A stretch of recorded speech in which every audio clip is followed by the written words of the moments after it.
Good morning, everyone. Today's topic is dividend or dividend policy. So, what is the meaning of dividend first? The term dividend means that part of the portion which is distributed among the shareholders, and if we do not distribute and we retain it by ourselves only, or the company keep it with themselves only, then that part of profit is known as retained earnings. And if the company takes a decision to distribute it among the shareholders of the company, then that is known as dividend. So to introduce it, so companies that earn a profit can do one of the two things: pay that profit to shareholders, or they can take a decision to reinvest it in the business through expansion, debt reduction, or share repurchase. When a portion of the profit is paid out to shareholders, the payment is known as dividend. So the term dividend refers to that part of the profit of a company which is distributed by the company among its shareholders. It is the reward of the shareholders for investment made by them in the shares of the company. And the investors are interested in earning the maximum return on their investment and to maximize their wealth. So this is dividend. And what is meaning of now dividend policy? It refers to that policy of the management where in regard to earnings they distribute the dividend among its shareholders. So they are merely concerned with dividends to be paid in 1 year, but it is concerned with continuous course of action so that it is followed over the several years. So basically in precise we can say that it is the portion of the profit which is distributed among the shareholders. Now we'll be discussing the factors affecting dividend policy. First one is ownership consideration. The ownership structure of a company impacts the policy. A company with a higher promoter holdings will prefer a low dividend payout. Out dividends may cause a decline in the value of the stock, whereas a high institutional ownership determinants will favor a high dividend payout as it helps them to increase the control over the management. And the second point is firm oriented. Generally, these dividends are paid in the form of cash, hence, it is entitled to cash. Although a firm may have sufficient profit to declare dividend, it may not have sufficient cash to pay dividends. Thus, the availability of cash and sound financial position of the firm are an important factor in taking dividend decision. Next is nature of business. The nature of the business to which the company belongs has an important effect on the dividend policy. Industries where earnings are stable may adopt a consistent dividend policy as opposed to the industries where earnings are uncertain and uneven. They are better off in having a conservative approach to dividend payout. And the next point is attitudes and objectives of management. Control on the company is also an important factor which influences dividend policy. Hence, if the shareholders and management of the firms are reluctant to dilution of control, then the firm should retain more earnings for reinvestment programs by following a conservative dividend policy. Next is composition of shareholding. A company with a large number of shareholders will have a difficult time in getting them to agree to a conservative policy. On the other hand, a closely held company has more chances of succeeding to finalize the dividend payouts. And the different shareholders they expect a lot from the company. So this is also the factor that impact the policy is the diversity in the type of shareholder a company has.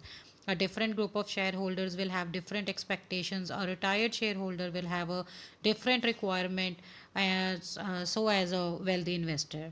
The company needs to clearly understand the different expectations and formulate a successful dividend policy.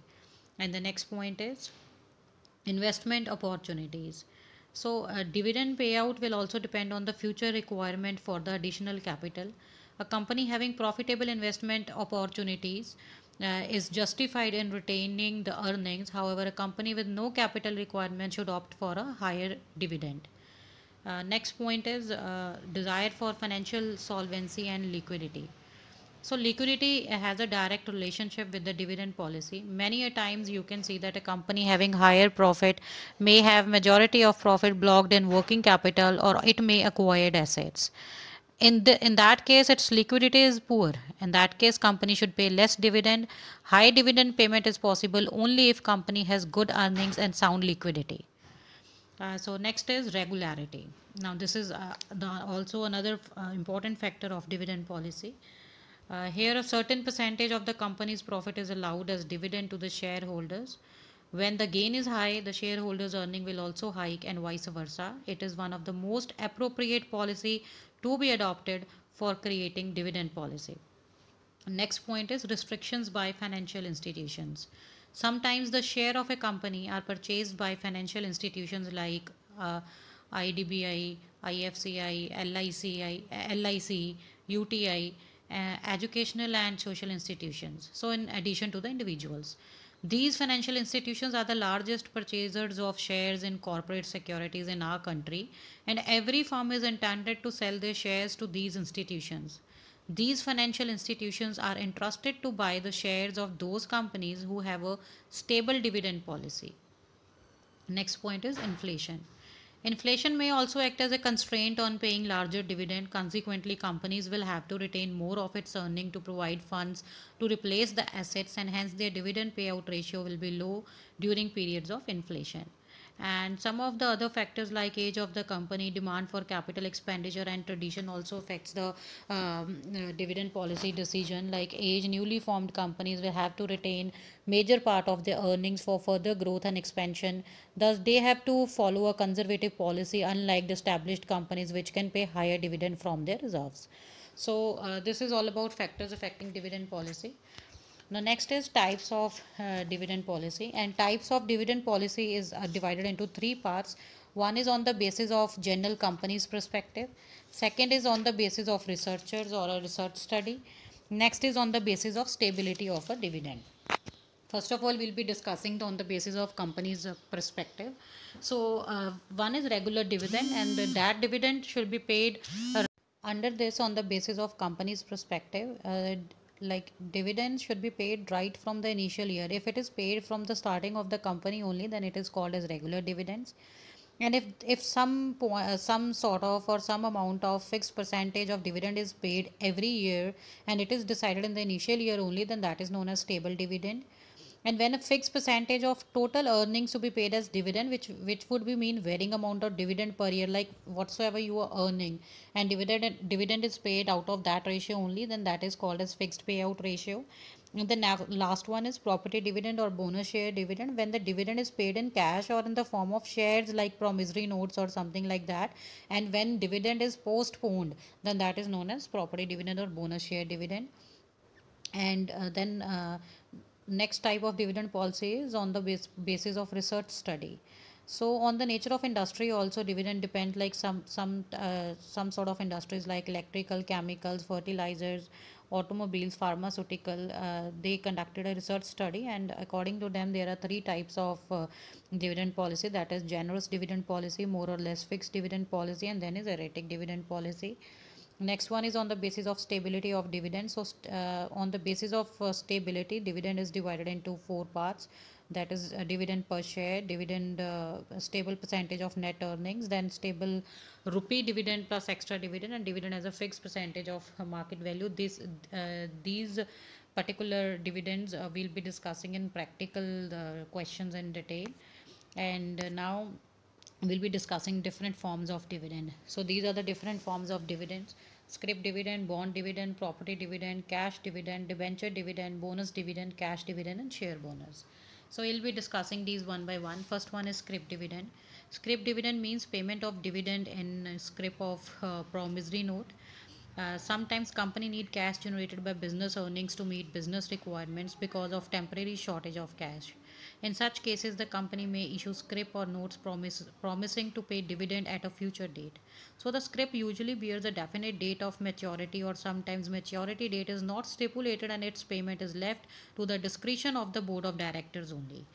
And scrip may be interest bearing or non interest bearing. Such dividends are relatively very rare, very rare.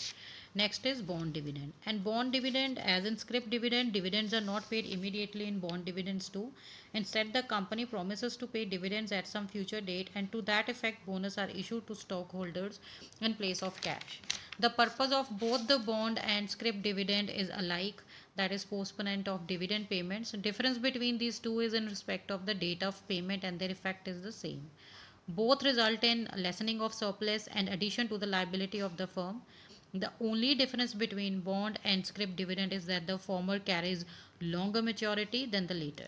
So this is the difference between scrip and bond dividend. Next is property dividend. In property dividend, the companies pay dividends in the form of assets other than cash. Generally, assets which are superfluous for the company are distributed as dividends to the stockholders. Sometimes the company may use its products to pay dividend. Securities of the subsidiary companies owned by the company may also take the form of property dividends only. This kind of dividend payment is not in India actually. So next one is cash dividend. Cash dividend by far is the most important form of dividend. In cash dividend, stockholders receive checks for the amounts due to them. Cash generated by business earnings is used to pay cash dividends. Sometimes the firm may issue additional stock to use proceeds, so drive to pay cash dividends or approach bank for the purpose. Generally, stockholders have strong preference for cash dividends. Under debenture dividends, they are paid debentures, and under this stock dividends or bonus dividends, they rank next to cash dividend in respect of their popularity. In this form of dividend, the firm issue additional shares of its own stock to the stockholders in proportion to the number of shares held. The payment of stock dividend neither affect cash and earnings position of the firm nor in ownership of stockholders changed. So indeed, there will be a transfer of the amount of dividend from surplus account to the capital stock account, which capitalize the retained earnings. The net effect of this would be an increase in number of shares of the current holders only. So this is stock dividend, cash dividend, and share bonus we have already discussed. So this is all about dividend policy. Thank you.